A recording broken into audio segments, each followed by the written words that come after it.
Welcome back to another edition of Right Click Sale, and this week we're going into holiday prep.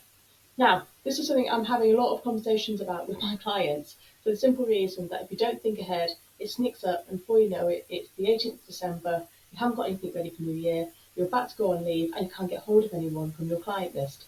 So, first thing, especially now we're on the 27th of November, at the time of recording this, you've got to think ahead, okay?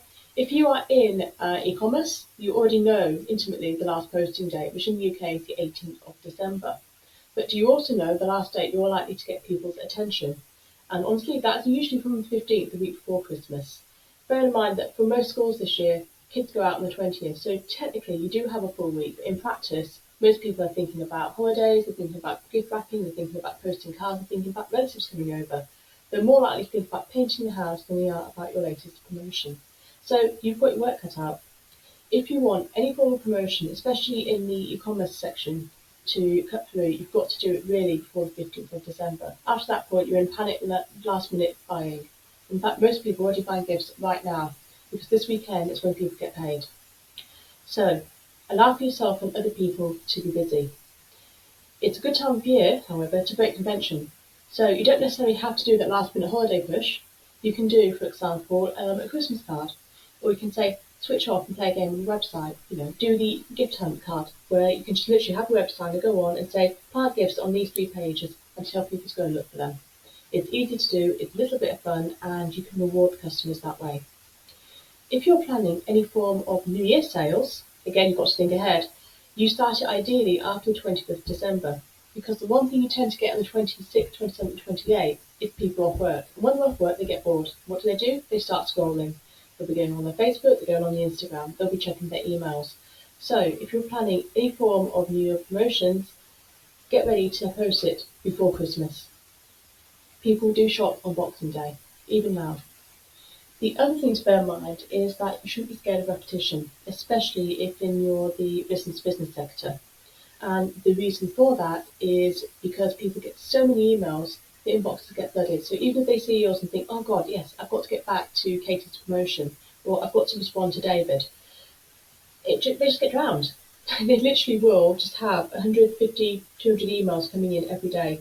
And if you're not top of mind, you tend to become the bottom of the list.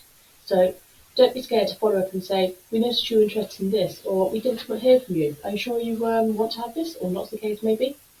The aim's for service over sales. If you want to cut through the noise, treat them as a human being, which to be fair is what I say all year round, but it's especially important when people are stressed, tired, it's dark, and they have 110 demands on their time more than usual. For the businesses as well, the other thing to think about is your own holidays.